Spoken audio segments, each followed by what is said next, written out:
Item ಯಾವುದೇ ಇರಲಿ try ಮಾಡಿ ಆಚಿ ಚಿಕನ್ ಮಸಾಲಾ. ಆಚಿ ಚಿಕನ್ ಮಸಾಲಾ. ಒಂದು ಬೇಸರ ಏನು ಅಂತ ಹೇಳಿದ್ರೆ CSK ಮೇಲೆ ಕೇವಲ ಒಂದೇ ಒಂದು ಮ್ಯಾಚ್ ಇಟ್ಟಿರೋದು. ಸೊ ಹಂಗಾಗಿ ಇಡೀ ವಿಶ್ವ ಈ ಪಂದ್ಯವನ್ನ ಕಾತುರದಿಂದ ಕಾಯ್ತಾ ಇರುವಂಥದ್ದು. ಯಾಕಂದ್ರೆ ನಾವು ಯಾವಾಗಲೂ 2 ಪಂದ್ಯವನ್ನ ನೋಡ್ತಾ ಇದ್ವಿ ಪ್ರತಿ IPL ಅಂತ ಬಂದಾಗ. ಬಟ್ ಈ ಬಾರಿ ಒಂದೇ ಒಂದು CSK ಮೇಲೆ ಪಂದ್ಯ ಇರೋದ್ರಿಂದಾಗಿ ನಿರೀಕ್ಷೆ ಅಂತೂ ಜಾಸ್ತಿನೇ ಇರುತ್ತೆ. ಏನು ಹೇಳ್ತೀರಿ ಇವತ್ತಿನ ಪಂದ್ಯದ ಬಗ್ಗೆ?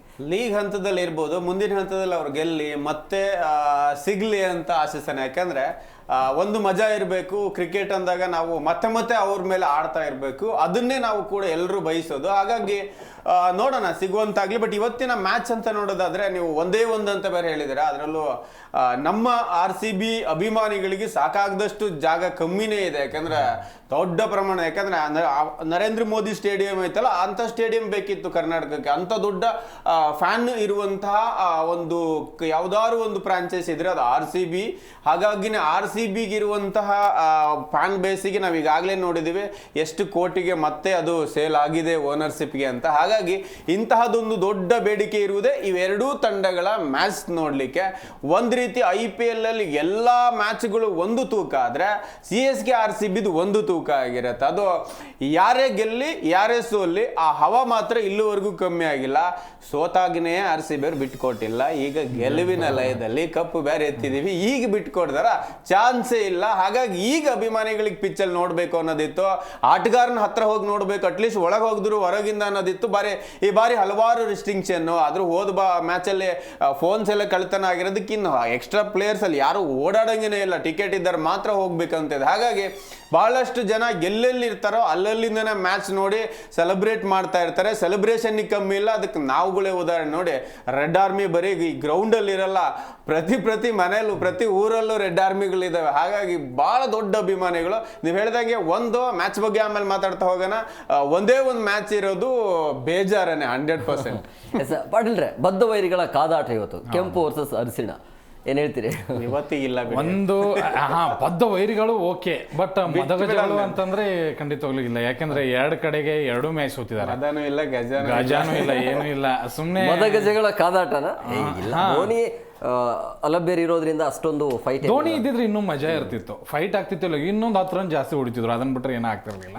ಬಟ್ ಧೋನಿ ಇದ್ದಿದ್ರೆ ಮಜಾ ಅಂತೂ ಖಂಡಿತವಾಗ್ಲೂ ಇರ್ತಿತ್ತು. ಬಟ್ ಧೋನಿ ಇಲ್ಲ ಅನ್ನುವಂಥ ನೋವು ನಮಗೂ ಇದೆ, RCB ಫ್ಯಾನ್ಸ್ಗೂ ಇದೆ.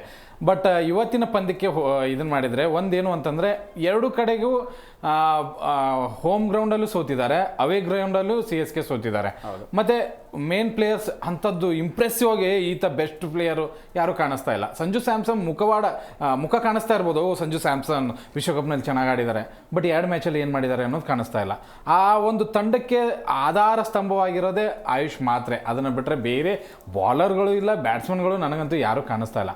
ಬಟ್ ನೀವು RCB ಅಂತ ಬಂದರೆ ಒಬ್ಬರಿಗಿಂತ ಒಬ್ಬರು ಮೇಲ್ಗಡೆ ಇದ್ದಾರೆ. ಈಗ ಇವರು ಔಟ್ ಆದ್ರೆ ಇನ್ನೂ ಇದ್ದಾರೆ ಬಿಡು ಅಂತ ಒಂದು ಸ್ಥಿತಿಯಲ್ಲಿ ನಾವಿದ್ದೀವಿ ನೋಡಿ. ನೀವು Kohli, Salt, Patidar, Jitesh, Tim David, Shepherd, Krunal Pandya, ಇಲ್ಲಿ ತನಕನೂ ಕೂಡ ಬ್ಯಾಟಿಂಗ್ ಲೈನಪ್ ಇದೆ. ಅವರಲ್ಲಿ ಹುಡುಕ್ತಾ ಹೋದರೆ ಸಂಜು ಸ್ಯಾಮ್ಸನ್ ಫಾರ್ಮ್ನಲ್ಲಿಲ್ಲ, ಗಾಯಕ್ವಾಡ್ 2 ವರ್ಷದಿಂದ ಫಾರ್ಮ್ನಲ್ಲಿಲ್ಲ, ಆಮೇಲೆ ಆಯುಷ್ ಮಾತ್ರ ಇದ್ದಿದ್ರಲ್ಲೇ ಒಂದು ಸ್ವಲ್ಪ ಬೆಟ್ರು. ಸರ್ಫ್ರಾಜ್ ಆತ ಹೆಂಗಂತಂದರೆ ಬಿಗ್ ಸ್ಕೋರ್ ಪ್ಲೇಯರ್ ಅಲ್ಲ, 20-30 ರನ್ಸ್ ಪ್ಲೇಯರ್ ಆತ, ಅಂತ ಮ್ಯಾಚ್ ವಿನ್ನರ್ ಅಂತೂ ಅಲ್ವೇ ಅಲ್ಲ. ಶಿವಮ್ ದುಬೆ ಇದ್ದಿದ್ರಲ್ಲೇ ಬೆಟ್ರು. ಕಾರ್ತಿಕ್ ಶರ್ಮಾ, ಪ್ರಶಾಂತ್ ವೀರ್ 28 ಕೋಟಿ ವೇಸ್ಟು, ಅದಂತೂ ಇಲ್ವೇ ಇಲ್ಲ. ಇನ್ನು ಬಾಲಿಂಗ್ ವಿಭಾಗ ಬಂದರೆ ನೂರ್ ಅಹಮದ್ ವಿಕೆಟ್ ಸಿಗ್ತಾ ಇಲ್ಲ, ಆಮೇಲೆ ಕಂಬೋಜ್ ಅಂತೂ ಲೈನ್ ಆ್ಯಂಡ್ ಲೆಂತ್ ಇಲ್ಲ, ಮ್ಯಾಟ್ ಹೆನ್ರಿ ಅಂತೂ ಖಂಡಿತವಾಗ್ಲೂ ನಮ್ಮ ಮೇಲೆ ಅಂತೂ ಇಂಪ್ರೆಸ್ ಮಾಡೋಕ್ಕೆ ಸಾಧ್ಯನೇ ಇಲ್ಲ. ಆಮೇಲೆ ಖಲೀಲ್ ಅಹಮದ್ ಇದ್ದಿದ್ರಲ್ಲೇ ಒಬ್ಬ ಬೆಟ್ರು. ಈ ರೀತಿಯಾದಂಥ ತಂಡ CSKನ ತೊಗೊಂಬಂದು ಇಂತಹ ಅದು ಚಿನ್ನಸ್ವಾಮಿಲಿ ಆಡಿಸ್ತಾ ಇದ್ದಾರೆ. ನಾವು ಅದರಲ್ಲೂ ಹಾಲಿ ಚಾಂಪಿಯನ್ಸು, ಒಳ್ಳೆ ಫಾರ್ಮಲ್ಲಿದ್ದೀವಿ. ಇವ್ರನ್ನ ಹೆಂಗೆ ಹೊಡಿಬೇಕು ಅಂತಂದರೆ ಈ ಸರಿ ಈ CSKದವ್ರು ನಮಗೆ ಸಮಾನೇ ಅಲ್ಲ ಅಂತ ಹೊಡಿತಾ ಇರ್ಬೇಕು. ಯಾಕಂದರೆ ಅವ್ರು ನಮ್ಮನ್ನ 18 ವರ್ಷ ಏನು ಕಾಡಿಸಿದಾರಲ್ಲ, ಅದನ್ನು ನಾವು 2 ವರ್ಷದಲ್ಲಿ ತಡ್ಕೊಂಡು ಹೆಂಗೆ ತೀರಿಸಲ್ಲ. ನೀವು ಹಂಗೆ ಹೇಳ್ಬೇಡಿ, ಕಾಡ್ಸಿದಾರೆ ಅಂತ ಹೇಳ್ಬೇಡಿ. ಎಲ್ಲಿ ನೀವು ಹಂಗೆ ಪದವನ್ನು ಬಳಸಲಿಕ್ಕೆ ಹೋಗ್ಬೇಡಿ. ಕಾಡ್ಸಿಲ್ವಾ ಅಂದ್ರೆ ಅಭಿಮಾನಿಗಳಿಗೆ ಬೇಸರ ಆಗತ್ತೆ ಅಂತ ಹೇಳ್ತಾ ಇರೋದು. ನೀವು ಕಾಡ್ಸಿದ್ರೆ ಬೇಡ, ಈಗ ಕತೆ ಹೋಯ್ತು ಅದು.